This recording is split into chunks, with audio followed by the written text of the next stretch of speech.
Now, this one move we're seeing Xander Schauffele do here makes bad ball striking impossible. That sounds like a big exaggeration, but it's not. This is what we see all the best iron players in the world do right now. So, of course, best iron player in the world is Scottie Scheffler. He too does this move. Colin Morikawa, he too does this move. So what this move is floating the hips down towards the target. So we're getting the hips to go down, but floating to the left. Lead side down, floating there. But what do you do with your arms? You leave your arms where they are and let this movement dictate what the arms and the upper body does. So let's explain exactly what this gets into your swing, the technicality of it, so you can get into your swing, and of course a drill to do to get it straight in there.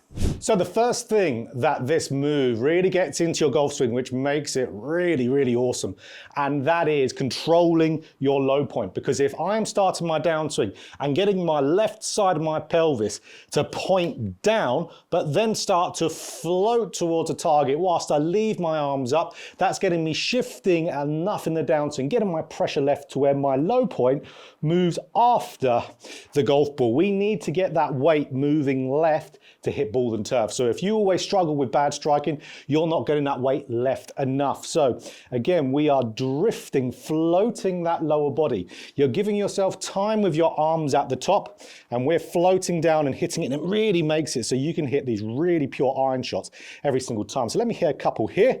So floating down with those hips. So there's one. I mean, look at that, lovely straight down there, right on the green. Doesn't feel like you're really putting any effort into this, because that's one of the big keys as well.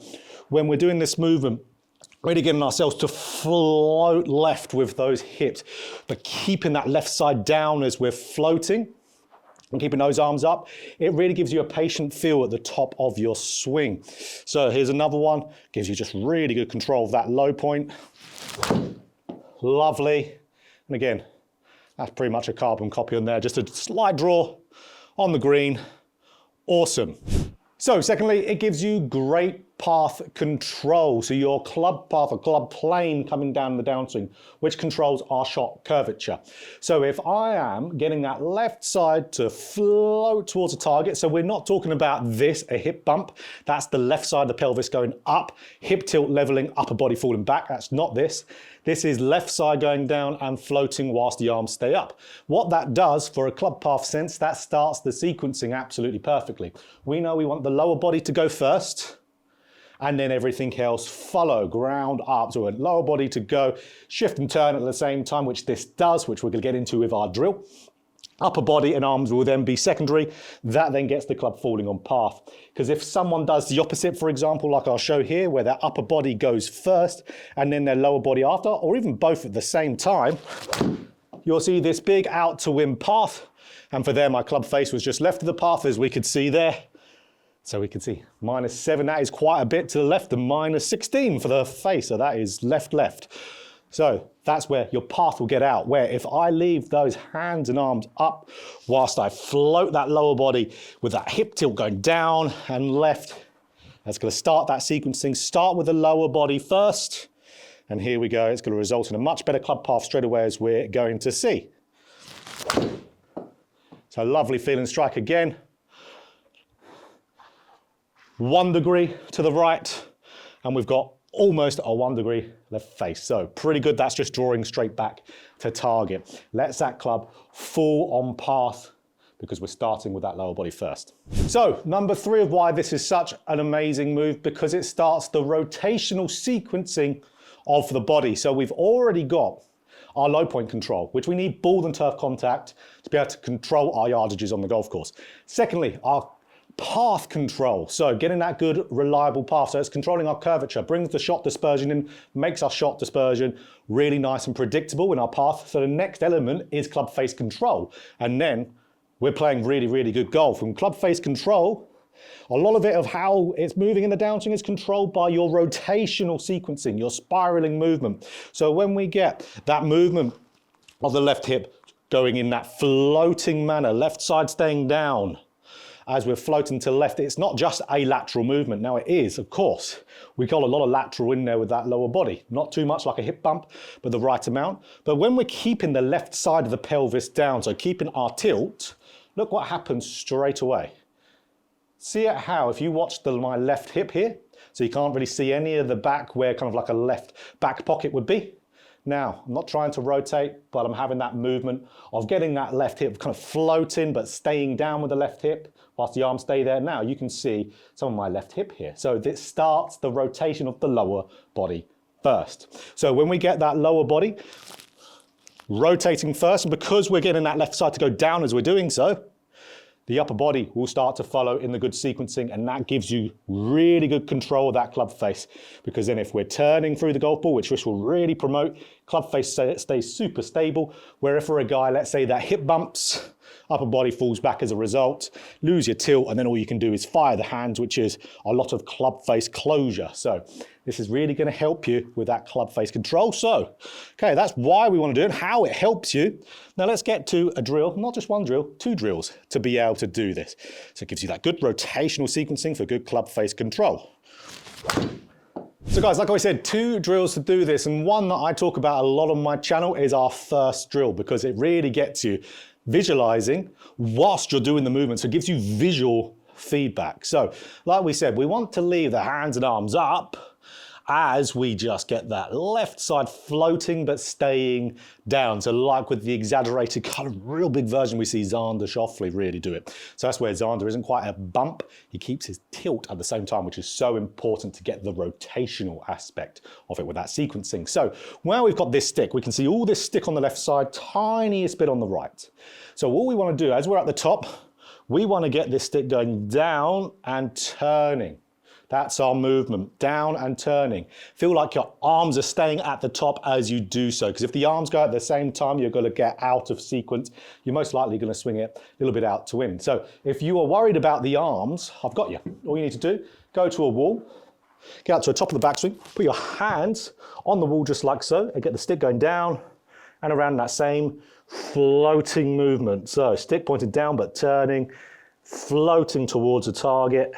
That's going to give you all this stretch that you're going to feel as you do so. So it's going to gain you flexibility as well. So you can see, you could get tons of really good practice just doing that at home.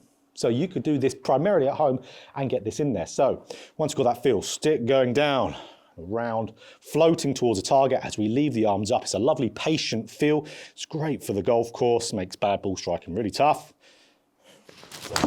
And there we go, lovely. Brilliant, so that's our drill. Stick, down, and turning. That's going to give you that floating move, leaving the hands and arms up. Use that wall if you need to. Let's get to the other drill. So the next drill is one that Xander Schauffele himself does. You actually see him do this in his pre-shot routine as well. And I've made plenty of videos about this drill on my channel as well. It's been instrumental for me. It's one of the big drills that got me to become good enough to become a professional back in the day. So, okay, what is this drill? This is the classic step through drill. So this is one, again, Xander Schauffele does a ton in his game. So what we do, we set up to the golf ball. Let's bring the ball over. Bring your lead foot, so left foot for a right-handed golfer, over to your trail foot, which is the right foot, and then you bring your club so it's in the middle of your feet. And as soon as you take the club back, you step forward. Now, what is this doing? This is exaggerating the float. So if we bring the foot over and then step, that's getting that lower body to start to work first. You can't do it in a bumping fashion because the upper body is going to start to fall away too much. So it also keeps that left side down as you turn for having a normal kind of coil up with the upper body at the same time. So again, foot over, and as soon as you take that club back, step forward, and ultimately just hit the ball. Turn through the ball, make sure you're making as good contact as you can. This is a nightmare of a difficult drill to do, especially for someone like myself. If your left side's a little bit weak like mine is for me with my cerebral palsy, it is a challenging one to do, to post up into your left side, but very, very beneficial. So let's do one here. Okay, step over. Now we know as soon as you take the club back, step through and has a pretty good strike. Very, very nice. So it just forces you to do the movement. Again, what can we not do there?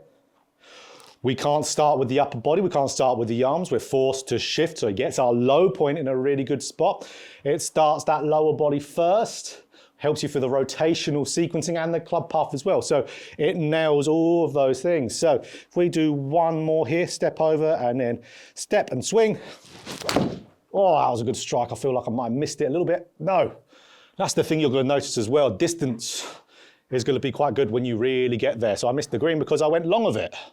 159, but 169 total. That's quite impressive. And I didn't, again, feel like I was trying to go hard at that at all. So this is where Xander Schauffele did a ton of this drill.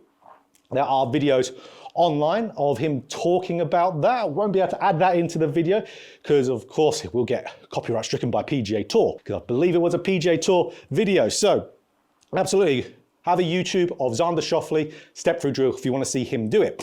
So Xander started doing this in his pre-shot routine. I'm not sure whether he still does it to this date. We'll be able to see over the next few weeks on the PGA Tour.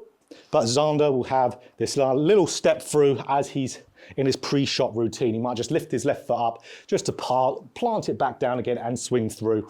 So a really good one just to prime in there as your pre-shot routine. So then when we're going up to a ball, let's say I've just done that in my pre-shot, then we want to feel that exact same thing. Okay. Lovely, lovely, lovely. So just great control on that one. Absolutely. It's pretty close to the middle. So, guys, if you really want to have a movement that is going to pretty close to guarantee as we can for the golf swing sense, for you to hit really good golf shots and make bad shots really impossible, because this controls all the three aspects of hitting and playing good rounds of golf. Good low point control, good path control, good face control. You need this move in there. That's why we see so many of the best players in the world do it, and the best iron players. So go and practice these drills. They're great for loads of other reasons as well. So absolutely every golfer out there can do this and benefit from it. So if you enjoyed this video, click that like button. If you want more golf instruction, just like this, hit the subscribe button, hit the bell button too to be notified every time I put out a video.